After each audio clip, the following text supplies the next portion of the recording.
In this video, we shall look at more review problems associated with rotational motion. So let's get started. A mass of 1.2 kg is mounted on one end of a massless rod with length 0.8 meter. So this is the rod whose length is 0.8 meter. And that mass is at the end of that rod, whose mass is 1.2 kg. The system rotates in a horizontal circle about the other end. So this is the other end, about which this mass rotates in a horizontal circle like that.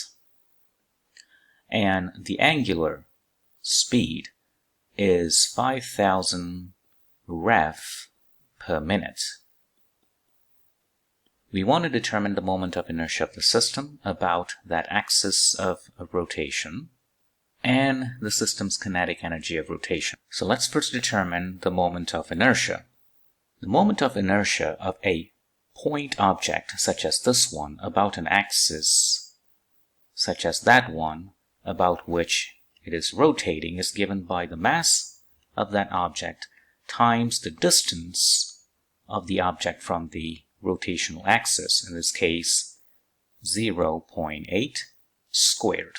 Since the mass is 1.2 kg, and that times with 0.8 squared will give you the moment of inertia in the unit of kg meters squared, and that's going to be 0.768 kg meter squared.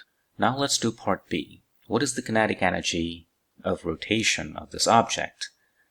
Kinetic energy of rotation is given by half times the moment of inertia of the system times the square of the angular speed. Now if you want the kinetic energy in the units of joules, then I has been determined from part A. Omega, which in this case it's given as 5,000 ref per minute, must be converted into radiant per second. And that is just 5,000 ref turned into radiant. 1 ref contributes 2 pi radiant, so times 2 pi over minute into seconds. 1 minute has 60 seconds. And don't forget to square. And when you do the calculation, it will give you an amount of 105,276 joules for the kinetic energy of rotation. And that solves the problem. Problem 2. Vector position of a 2 kg particle relative to the origin of an xy coordinate system is given by that following expression. In meters, t is in seconds. What is the torque acting on the particle relative to the origin? Now we shall use the following expression to get the torque. Torque is defined as the rate of change of angular momentum. Now why so? Because from the position vector that is defined relative to the origin, we can in fact calculate the angular momentum at any given time as quite simply m times the cross product of the position vector and its instantaneous velocity. In order to perform this cross product, we need to know mass, which we know it's 2 kg. We need to know the position vector, which we already given. We need to figure out the instantaneous velocity. Now the instantaneous velocity is just dr dt, and that is just 4t I hat minus 1 plus 6t j hat.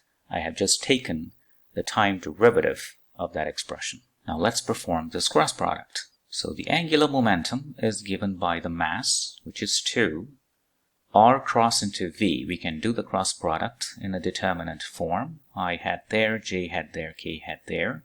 So the first row in the determinant is occupied by the components of the position vector. So the I hat component is 2t squared. There is a j hat component, which is minus t plus 3t squared, but there is no k hat component. Likewise, for the instantaneous velocity, the I hat component or the x component is a 4t. The y component or the j hat component is minus 1 plus 6t, and there is no k hat component there. As you can see, there is only k hat component that survives when you do this cross product, because, for example, if you cross out the I hat into mutual perpendicular direction, this times this is 0, that times that is 0, so there is no I hat component. Likewise, there is no j hat component as well, because this times this is 0, this times this is 0. That leaves us with only the k hat component, and that's going to give you this times this. It will be 2t squared times minus 1 minus 6t, and we subtract that from this. So minus with the minus will give you a plus 4t times t plus 3t squared. You will see a few cancellations. For example, 2t squared times minus 6t is minus 12t cubed, and that will cancel that term, which is a plus 12t cubed. So that's going to go away. The remaining ones are the t squared terms. This is minus 2t squared, and this is 4t squared, and that's going to give you just 2t squared k hat. And don't forget times that 2, and this will become 4. So there we have it. The angular momentum vector is 4t squared k hat. So now we are interested in torque, and we know it is defined as time rate of change of angular momentum. So if you take 4t squared, the derivative of it with respect to time, you get 8t k hat. And that's the answer. And the unit is, of course, Newton meter. An important conclusion: as t is greater than 0, dl dt, or the torque itself, will be greater than 0, so we conclude that the angular momentum increases with time. Problem 3.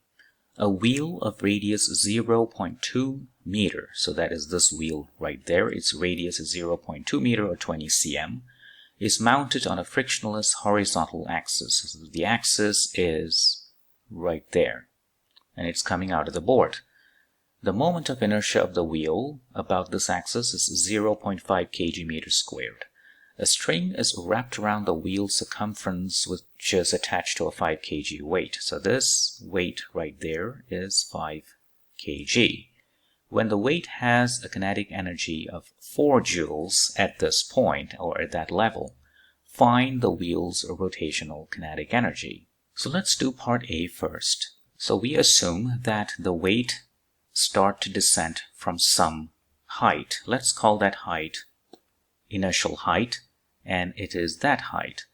And after it has descended a distance h, which is what we want to find in part B, but let's not worry about that at the moment, it would be traveling with some speed v, because at that level its kinetic energy is 4j.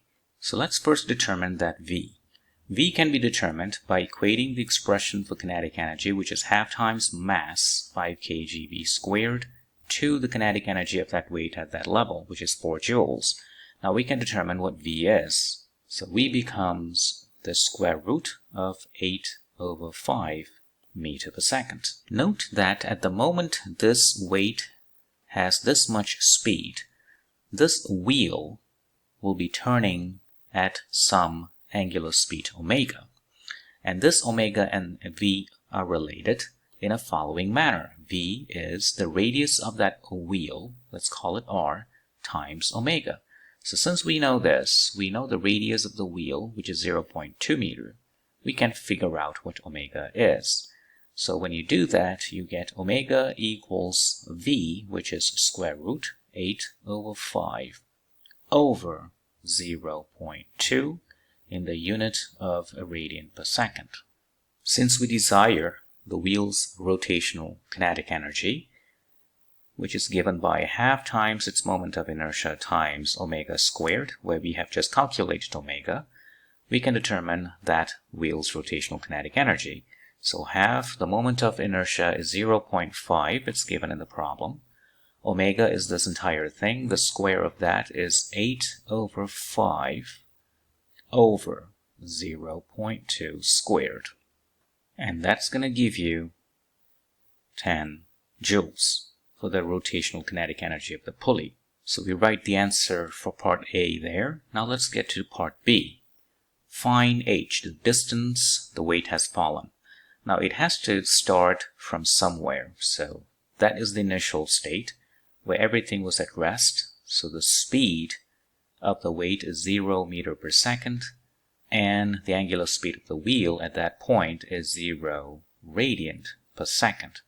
So that means if we use the principle of conservation of energy, comparing that state to the final state, which is the place where the weight has 4 joules of kinetic energy and the wheel has 10 joules of kinetic energy, we get the potential energy at the initial state plus the kinetic energy at the initial state must be the same as the potential energy at the final state plus the kinetic energy at the final state. We can set that final state to be the state where the gravitational potential energy is 0. So the initial state's gravitational potential energy is given by the mass 5 times the gravitational acceleration times that elevated distance, which is h. The original kinetic energy, both the weight and the pulley are not moving, so it is 0. The final potential energy, here, it's 0. The kinetic energy of the system have 2 contributions, the pulley, which is 10 joules, and the weight has a kinetic energy of 4 joules. And you see you can determine your h. And h turns out to be 0.28 meter. And that solves the problem.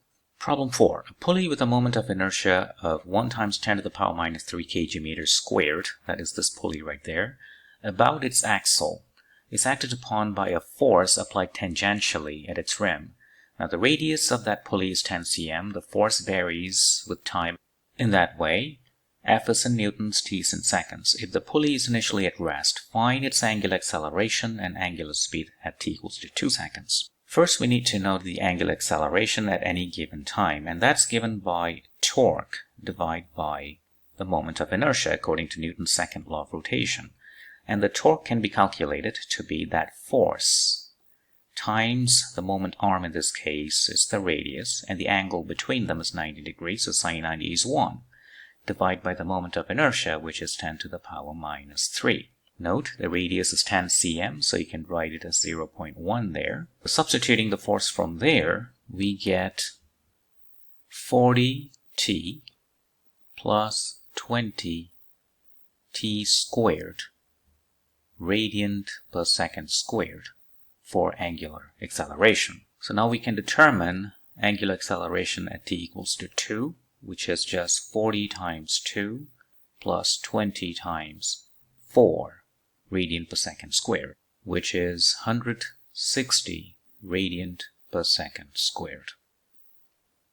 Now the angular speed at any time t is just the integral of angular acceleration with respect to time, and that's going to be 40t plus 20t squared dt, and that's going to give you 20t squared plus 20 over 3 t cubed plus an integration constant. But we know that the pulley was initially at rest, so when t is 0, omega is 0, so that means the integration constant goes away. So when t is 2 seconds, omega is 20 times 4 plus 20 over 3 times 8, which is 133.33 radian per second. And that solves the problem. Thank you for watching.